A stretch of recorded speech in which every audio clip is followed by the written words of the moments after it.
In this second session of our journey through the book of Ruth, we're going to begin a three-part series looking at three categories of understanding that I think will really help us to understand the book of Ruth better as we make our way through it. These are a framework or a lens through which we look to perceive what God is rightly saying and rightly teaching through the book of Ruth. These categories are uh, important not because we need to bring something to the Bible to understand it, but because these are categories I trust we'll see of understanding revealed through all the scriptures. And as Paul taught the Ephesians, he said, I did not. Uh, um, I did not hold back from declaring to you the whole counsel of God, and and this is these categories of understanding come from the whole counsel of God for us to rightly understand and perceive the scripture. And so these are, I trust we'll see biblical categories that we need to build up and establish and have set in place. And the reason we need to work to do this is because we naturally don't think this way. In this session, we're going to be talking about man's sin and God's just judgment on sin. Next session, we're going to be talking about God's redemptive work culminating in the work of Christ. And then in the fourth session or the third introductory category, we're going to be looking at God's providence. And each of these, we either don't naturally have any real understanding, or in our own natural sense, we often have a distorted or a wrong understanding, or a lopsided, or a an understanding that lacks the fullness of what the Bible reveals to us about these things. So, as I said, in this session, we're going to be talking about man's sin and God's just judgment on that sin.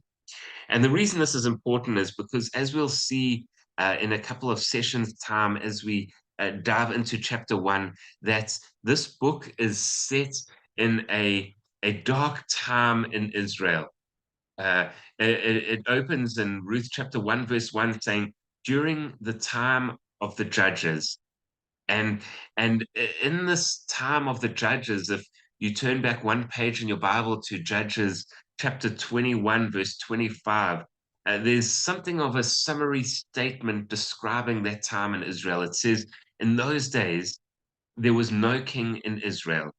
Everyone did whatever seemed right to him.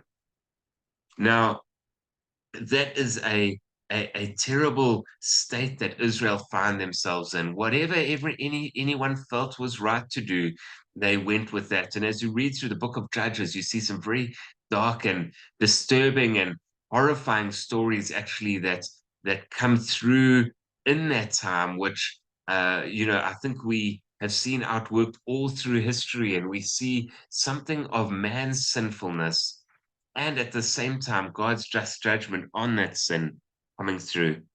And what this category of understanding does, as a theme, as understanding this theme in the book of Ruth, it causes a backdrop from which this beautiful, this really rich story shines like a star against the night sky.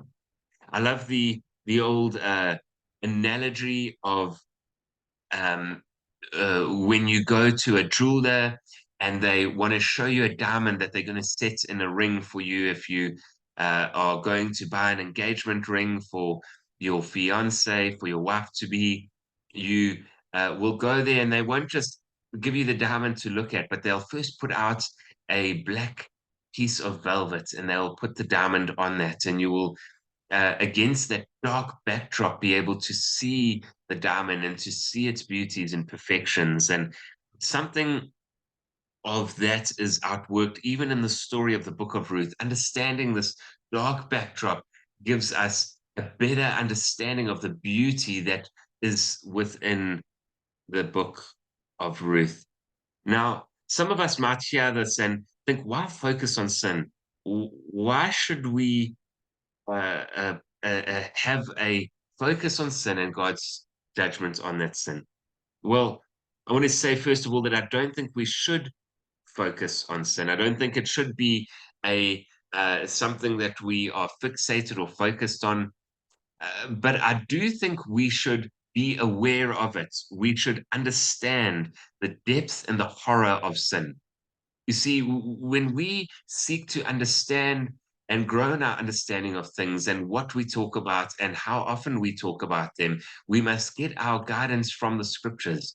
How often does the Bible talk about a topic, and how does the Bible emphasize or that particular topic? Is the Bible silent on a topic? Then we shouldn't overemphasize that topic. If the Bible is really puts forward as a topic or that is something central and constantly focused on, then that should be our focus and that should become our agenda.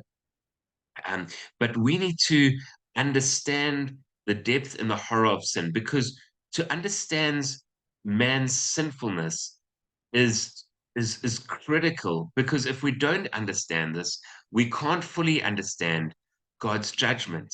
God's judgment will seem cruel, it will seem out of place, it will seem harsh, it will seem uh, unnecessarily severe. But to understand the depths of the horror of sin, we understand judgment. And if we understand that, we understand God's grace.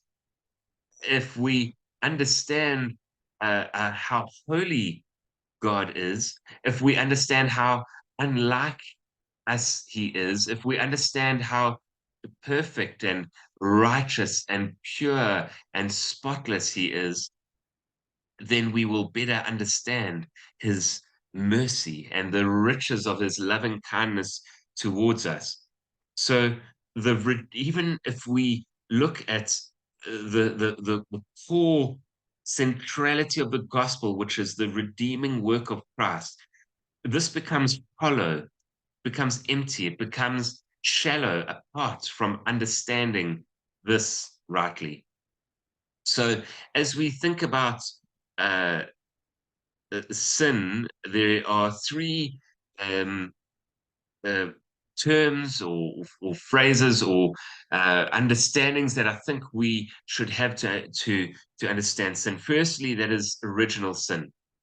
It says in Romans 5:12 that just as sin entered the world through one man, and death through sin, in this way death spread to all people because all sinned. And here we see original sin. We see something of the stain of sin. We see this terrible inheritance that we all have. This shows us something of our own inclination to sin. It shows something of the nature that we are born into. Have you ever noticed that you don't need to teach a child to do the wrong thing? You don't have to teach them to be selfish, self-centered. You don't have to teach them to take things that they shouldn't take. You don't have to teach them to throw tantrums and to want the world to revolve around them. Those things come naturally, and as children grow, we have to teach them to restrain themselves when they want something. They can't just take it. We need to teach them to share, to not just want everything for themselves. We need to teach them to be patient, not just to want what they want when they want it. And so there is an inclination towards sin that all man is born with. There is a stain of sin that all man is born with, and that's because this there is a an original sin which has left a stain on all of man following that first moment in the garden. As Adam and Eve sinned and sin entered the world, so sin stained man, and we all became stained with that sin. Secondly, we need to understand a term, total depravity. And Ephesians 2, verse 1 to 3 describes something of this. It says, "You were dead in your trespasses and sins, in which you previously walked, according to the ways of this world, according to the ruler of the power of the air, the Spirit now working in the disobedient.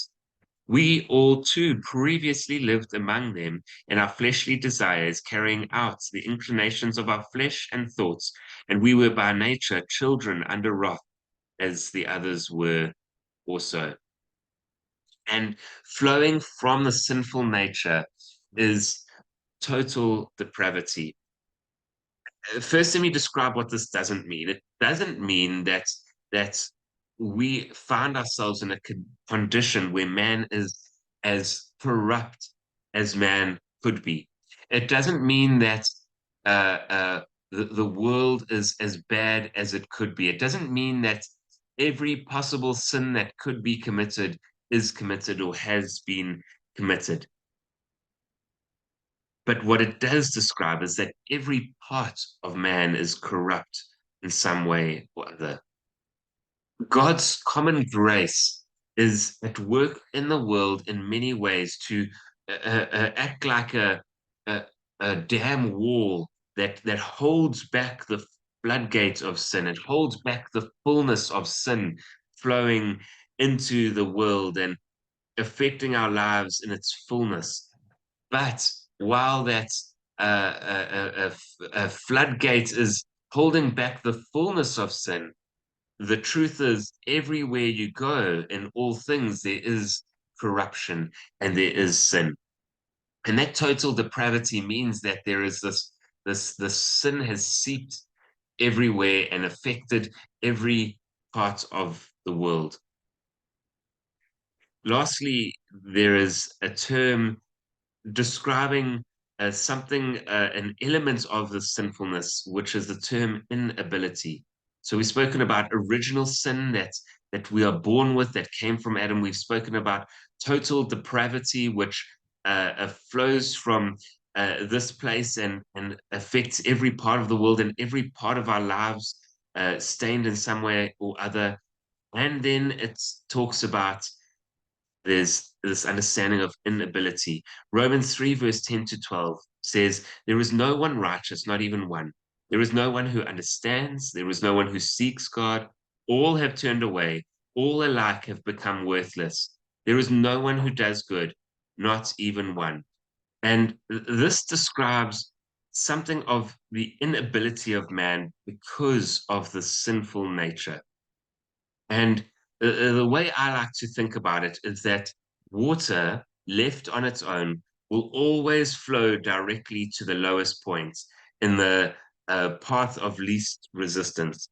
And that describes something of our life outside of Christ. We are, are, are in many ways constrained to this downward flow, this turning away from God, this fleeing from God. And apart from a work of grace uh, in our lives, we will flow down, down, down to the lowest possible point.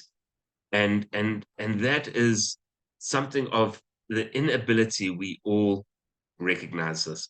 And as we see something of these uh, categories or realities describing sin, we understand why the world is in the state that it is in.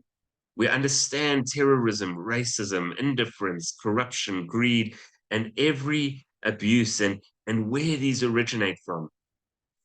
But most importantly, we need to understand that, first of all, before sin being a harm to others, sin is a fist raised to God. So we so often fall into misunderstanding what sin actually is and the sinfulness that uh, that occurs between and in amongst mankind from the beginning is first and foremost sin against God. The nightmarish images that we might see of war are just a glimpse into the horror of what man's sin really is towards the perfection of holiness. I want you to, for a minute, just consider how the value of a thing sinned against determines the ugliness of that sin. I want you to imagine a tree that has been vandalized. It's been gouged with tools. It's had its branches broken. It's It's been painted with graffiti. Now, I want you to further on imagine the terrible image of a tortured animal, cut, bruised, it's got rotting sores, it's crawling along, having lost one or some of its limbs. This image becomes even worse as the value of the thing uh, uh, grows, the image becomes worse. Now, I want you to extend that image to that of a child. And that picture is terrible to the point of rightfully not even wanting to imagine it. Now, I want you to imagine the infinite value, the ultimate perfection and glory and splendor and beauty and righteousness of our God, and what our rebellion therefore means towards him. That sin is an infinitely horrible thing. And God, in his righteousness and in his justice and in his holiness, will not leave sin as it is, but deals with it, attends to it. And we see even in the nation of Israel that as they turned away from God, as they rebelled against him, in his justice, he would not leave that unpunished. And in his loving kindness, he would not leave them in the state that they were, but he afflicted them in many ways, and he poured out his justice on them in varying ways to demonstrate his holiness and to draw them back to himself. So, as we dive into the book of Ruth, let us understand man's sin and God's just judgment on that sin.